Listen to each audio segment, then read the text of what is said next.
Somewhere, right now, there's a person staring at their phone at 2 in the morning, rereading a message from someone who spent the better part of a relationship barely acknowledging their existence. The message is long, it's emotional. It might even sound like an apology or a confession or a desperate attempt to explain feelings that were never explained when they actually mattered.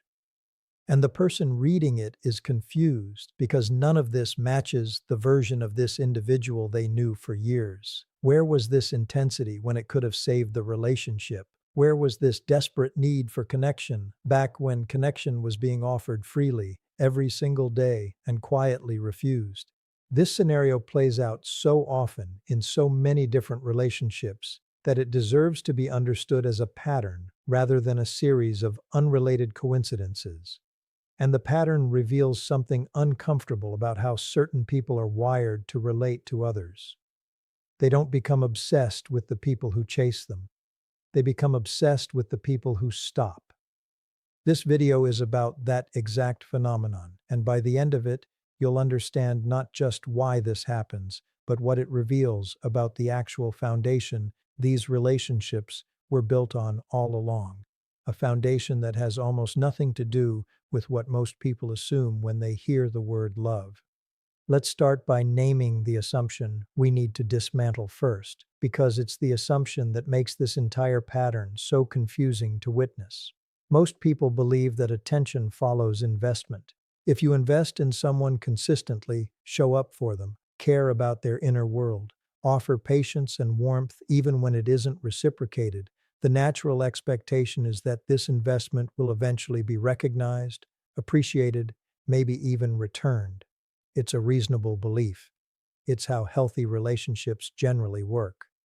But narcissistic dynamics don't follow this logic, and understanding why requires looking closely at what actually holds a narcissist's attention in the first place, because it isn't investment.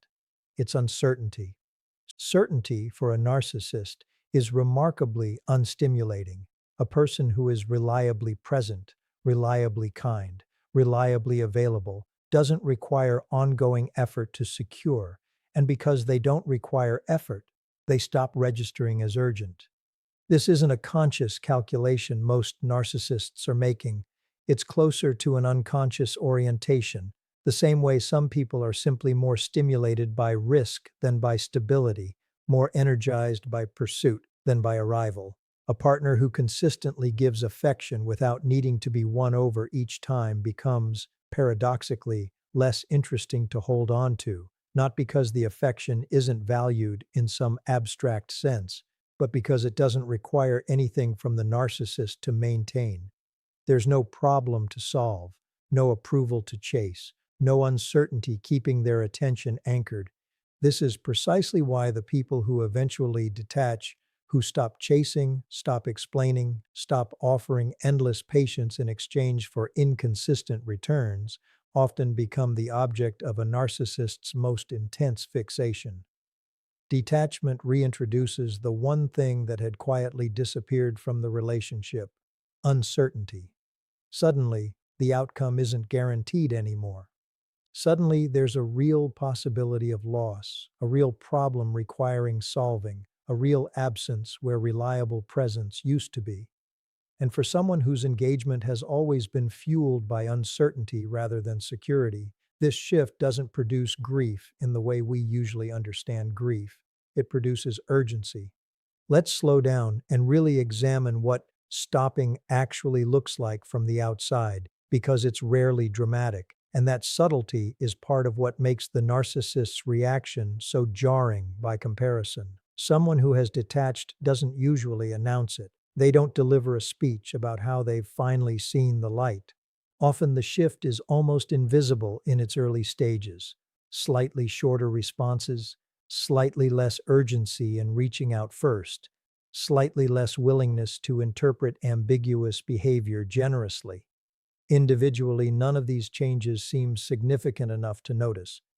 But collectively, over weeks, they represent something the narcissist has never actually had to navigate before: a partner whose emotional availability isn't a constant, guaranteed resource. Here's where the psychology gets genuinely interesting, and it's worth sitting with because it explains something that trips up almost everyone who witnesses it. The narcissist's growing anxiety during this period rarely gets expressed as vulnerability at first. It usually gets expressed as irritation, blame, or accusation. If you've ever watched someone slowly withdraw their emotional availability from a narcissist, you may have noticed the narcissist becoming suddenly critical of things that never bothered them before, commenting on how the person has changed, how they've become distant or cold, how they used to be so much more affectionate. This isn't usually a fair or accurate assessment of what's actually happening. It's a projection of the narcissist's own rising discomfort, reframed as a complaint about the other person's behavior instead of an honest acknowledgement of their own fear. This reframing matters enormously because it explains why so many people going through this experience end up feeling guilty for detaching, even though detaching was often the healthiest, most self respecting choice available to them. The narcissist's accusations create a kind of narrative inversion. The person who finally stopped overgiving gets cast as the one who changed for the worse, while the years of inconsistency, dismissal, and emotional unavailability that led to this detachment in the first place quietly disappear from the story entirely. If you've experienced this specific confusion, feeling blamed for withdrawing from a relationship that had been slowly wearing you down for years, understand that this inversion is a predictable feature of the pattern, not a sign that you actually did something wrong. As detachment continues and the narcissist's usual methods of reclaiming attention, subtle guilt, familiar affection, occasional charm, stop producing the reliable results they always used to produce. Something shifts from irritation into something closer to genuine alarm. This is usually when the behavior most people associate with narcissistic obsession actually begins in earnest. Increased contact, sudden interest in details of the other person's life that were previously ignored, attempts to reference shared history in ways clearly designed to reactivate old emotional patterns. What's happening underneath all of this isn't a sudden, authentic reevaluation of the relationship's value. It's panic, arriving because the narcissist has just discovered that their usual toolkit, built and refined over the entire relationship, has stopped working on the one person they always assumed it would work on indefinitely. To understand why this obsession can grow so consuming, so disproportionate to anything resembling a healthy response to loss, we need to look at a concept that explains far more than most people realize about narcissistic attachment. The difference between object constancy and object permanence, and specifically why many narcissists struggle profoundly with the former even though they seem, on the surface, to understand the latter perfectly well. Object permanence, developmentally, is the basic understanding that something continues to exist even when it's out of sight. Most people develop this in early childhood and never think about it again. Object constancy is something different and much more emotionally sophisticated. The ability to maintain a stable, positive feeling towards someone even when they're absent, even when they've disappointed you, even when the relationship is going through a difficult stretch. Securely attached adults hold on to the emotional reality of a relationship during its rough patches. They can be upset with someone and still trust the underlying bond will hold. Many narcissists, due to often unexamined early attachment wounds, never fully developed this capacity. For them, absence doesn't just mean someone is temporarily out of sight, it can trigger something closer to genuine existential doubt about whether the relationship, and by extension, their own significance within it, still exists at all. This distinction explains an enormous amount about why detachment specifically, more than almost any other relational event, triggers such intense narcissistic reaction. When a partner is physically present but emotionally engaged in the usual reactive way, the narcissist doesn't need object constancy because the relationship's reality is being constantly reconfirmed through visible engagement.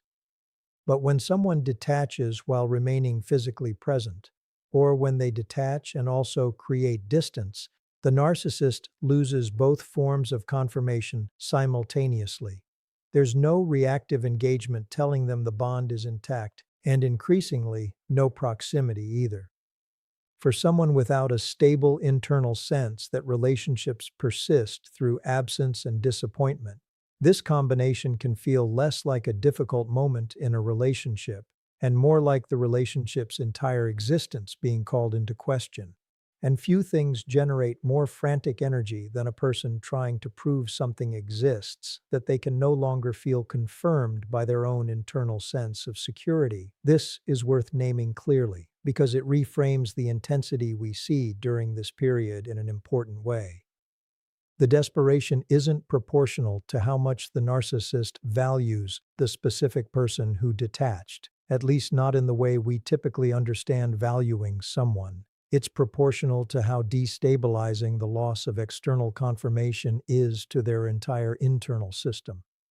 Two different narcissists, both losing partners who detach in similar ways, might display wildly different intensities of obsession, not because one loved more deeply than the other, but because their underlying capacity for object constancy differs, along with how central this particular relationship had become to their overall sense of stability. Let's talk about a subtle behavior pattern that emerges specifically from this dynamic and rarely gets named clearly: retroactive idealization. As detachment continues and the narcissist's anxiety intensifies, many begin constructing an increasingly idealized version of the relationship's history, one that often bears little resemblance to what the other person actually experienced while living through it. Suddenly, difficult periods get remembered as the best years. Conflicts that were dismissed or minimized at the time get reframed as evidence of how much passion we had. The narcissist isn't necessarily lying in a deliberate, calculated sense when this happens.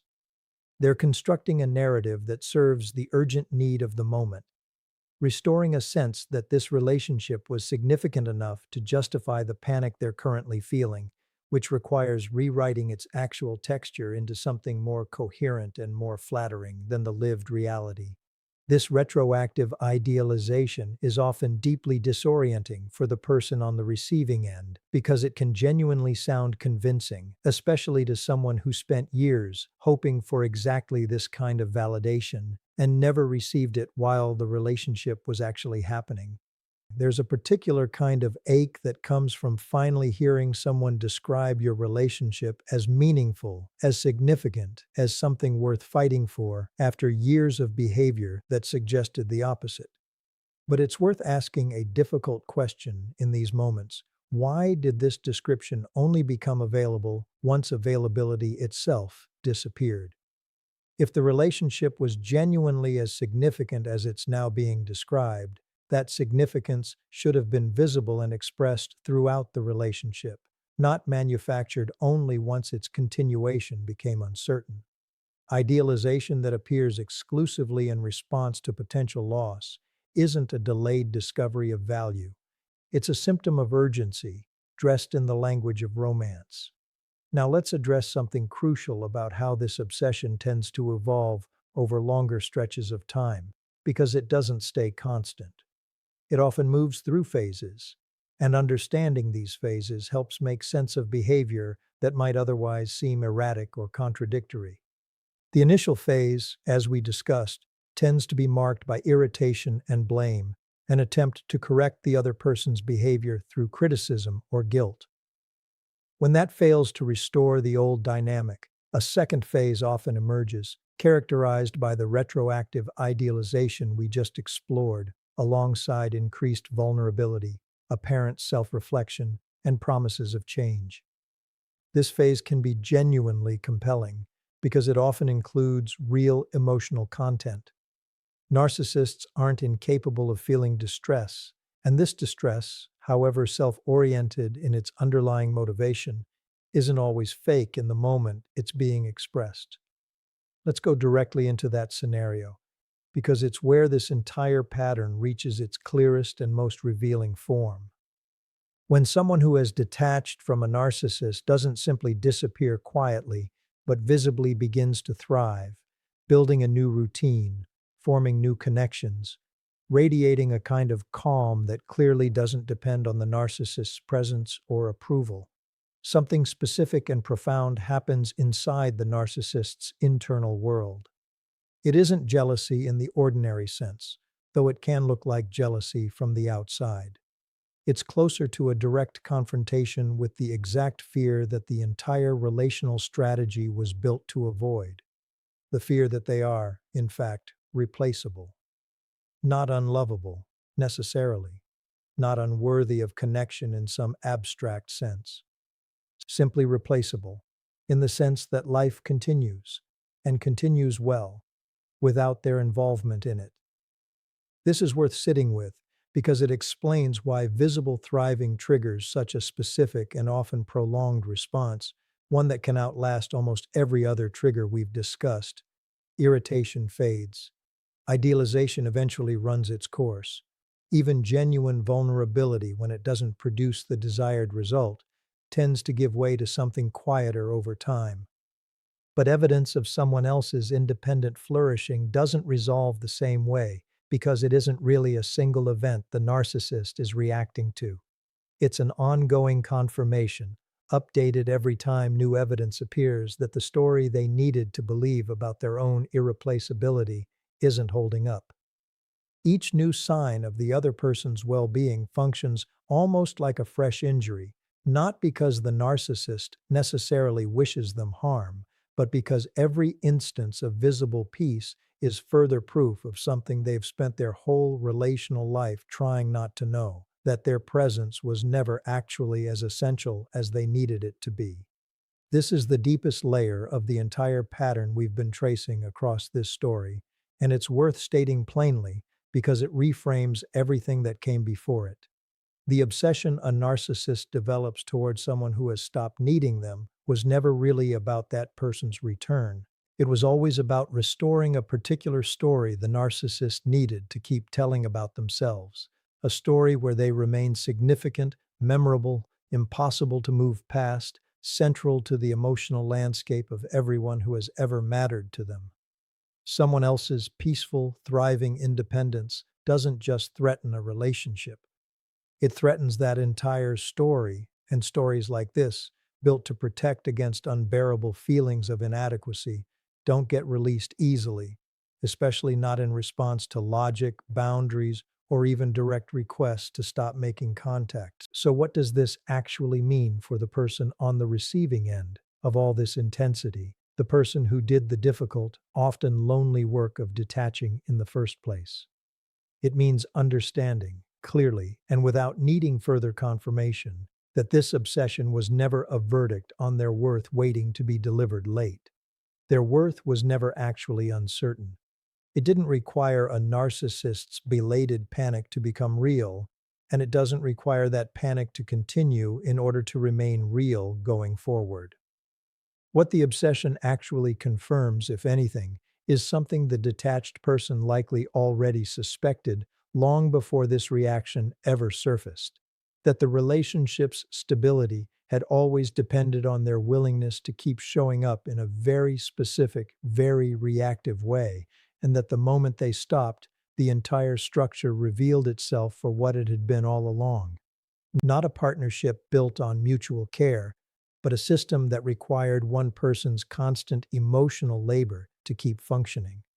This brings us to something important about what changes internally for someone once they truly understand this pattern rather than simply experiencing it.